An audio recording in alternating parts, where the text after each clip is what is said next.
Hey there gamers, welcome back to the Board Game Co channel, and today we have a preview of Reactor Rescue.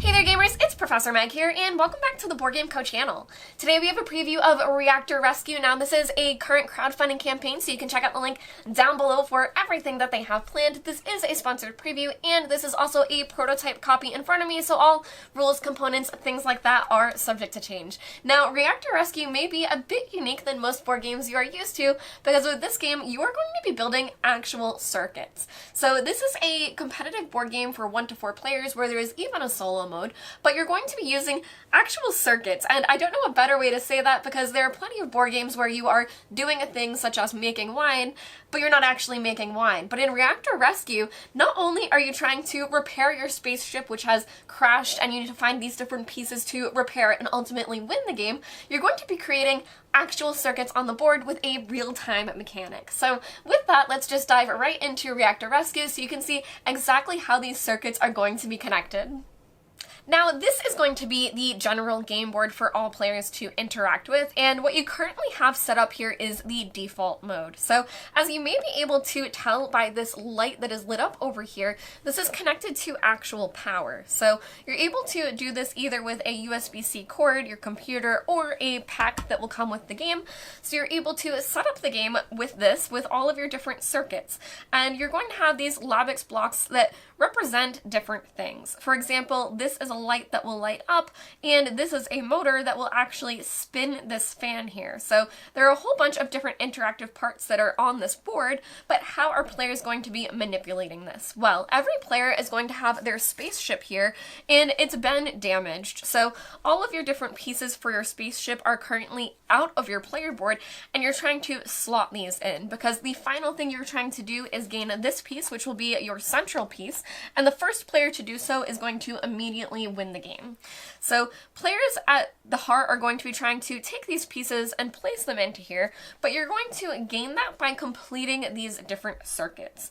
So on a player's turn, one thing that you're able to do is draw 2 resource cards, and you'll start off with 4 in your hand at the beginning of the game.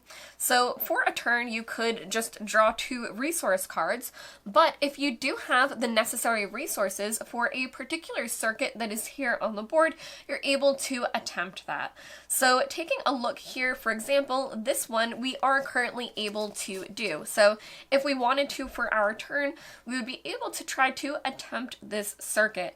Now, as you can see, some of them are going to get much more complicated, and the board is set up so that these 4 are going to be your easiest and these 2 are going to be your hardest, with the middle 3 being the medium level. So you can see the 3 decks up there, and whenever one is completed, a new one will be replaced out right away. So if we wanted to on our turn, we could draw those 2 resource cards, but to show you what a more exciting turn is going to look like, I'm going to have us attempt to complete this circuit here. So we have our RBG light and our switch, and this aspect is what's going to be the real-time part of the game. So if we wanted to choose to complete a circuit, we would announce that, we would play these necessary cards to take this over here in front of us, and then we would have a timer of 2 minutes to complete this. Now, this being one of the easy ones, it's going to be a bit easier for us to accomplish. However, that 2 minutes is really going to be important when you start hitting the more complicated circuits. So now I'm not going to have us do an actual timer because I'm pretty confident we'll be able to do this within 2 minutes,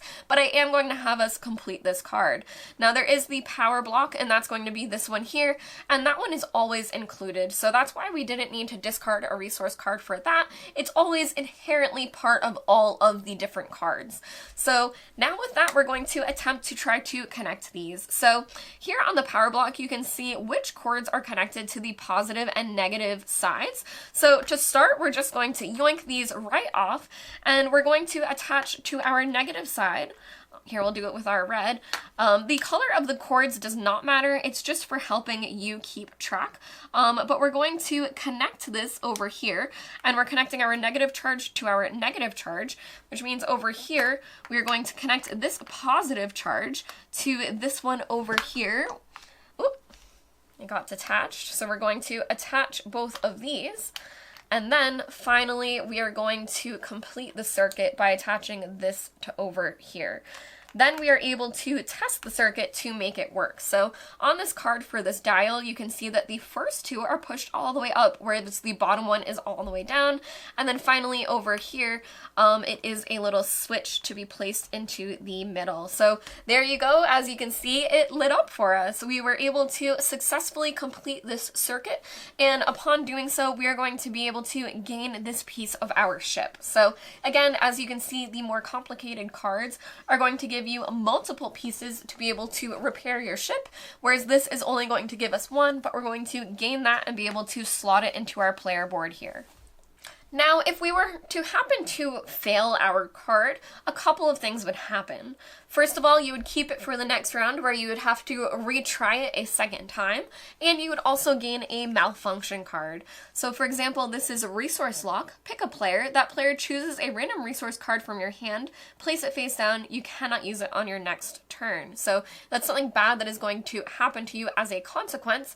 But if players do complete any cards that have this symbol here, that's going to be an event card instead. So if you're able to complete that, you will then trigger the event for yourself, and this is Circuit Refresh. Discard up to 4 face-up circuit tiles, flip over the same number of new ones.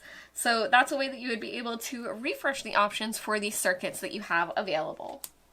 Now again, if a player were to fail, they would take the malfunction card and retry on their next turn, but if they do fail a second time, they would not draw that malfunction card again, and they would also be able to then discard the card to hopefully try for a new one. Now, finally, this player would be able to hold on to this card and a new card would then be placed out. So that's going to be the 2 general types of turns that players are going to be taking on their turn. You're going to be drawing resources and then completing the different circuit cards. But up to 3 times during the game, players are able to take a different type of turn where they draw both a malfunction and an event card. So as you saw, the event cards are typically good and the malfunction cards are bad. So you are able to draw those if you want to try your luck with something, but usually you're going to have the bad malfunction card happening as well, so it may not be something you choose to do. Now, you may have noticed that your different ship parts do have some that are like parts. So for example, we have these that are all of the same, and when you do complete all of one type of part that you need to repair on your ship, you gain a permanent resource. So depending on the certain type of thing that you do repair, you're able to go through the discard pile, take a specific resource of your choice, for example, the distance sensor, and you'd be able to always have that permanently available to you for the rest of the game. Now, a Reactor Rescue is a real-time game where you are trying to complete these different circuits, but it's also a race against other players with repairing your ship. So that part is not real-time, you're just trying to repair your ship before anyone else, but that's primarily what players are going to be working towards. So while the easier circuits are easier to complete, they're going to provide you with less parts to fix your ship with, whereas the more difficult cards are going to require you to gain quite a few resources to be able to complete them, but then it's going to feel more rewarding as you might get an event card as well as quite a few pieces for your ship. Now, when you're done completing a circuit, you will also reset back to default for the next player for their particular puzzle that they are trying to solve. So we would take all of our connections off and then reset it to what it was previously. So we would add this to over here. And then we would add this red one over to here, and that's how the board would be set up again for the next player. So with that, I'm simply going to have us now complete a more challenging puzzle so that you can see exactly what that would look like.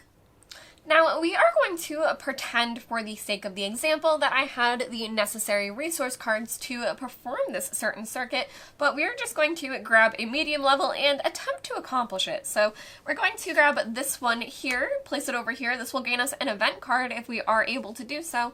And now with a 2-minute timer, we're going to have to try to accomplish this. So for the sake of the video, I'm not going to have a timer going, but I am going to attempt to accomplish this here.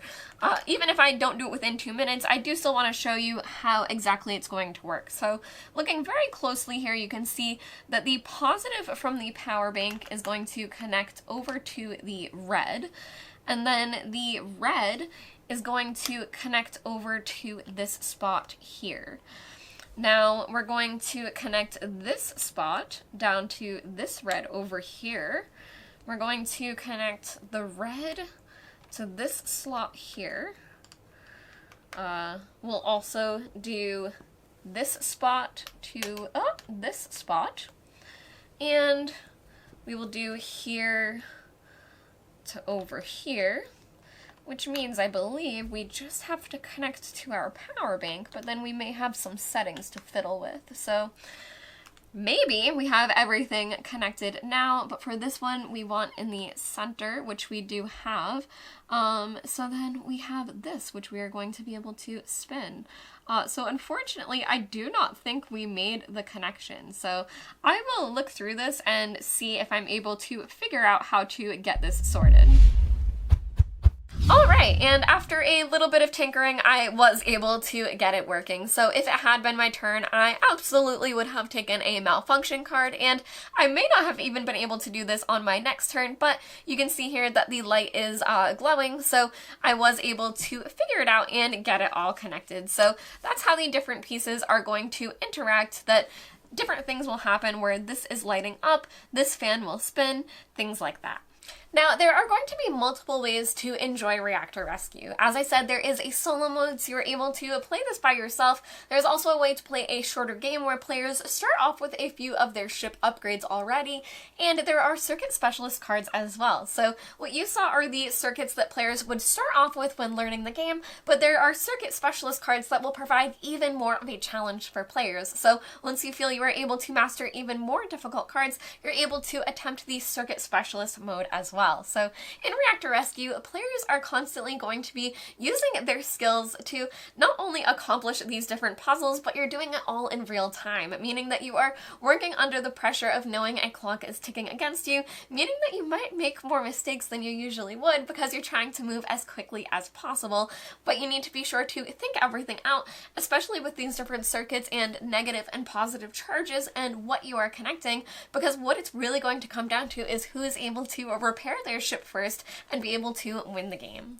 This has been a preview of Reactor Rescue. You can check out the crowdfunding link down below for everything that they have planned. Thank you all for watching the Board Game Code channel. I've been Professor Meg, and I'll see y'all next time. Bye!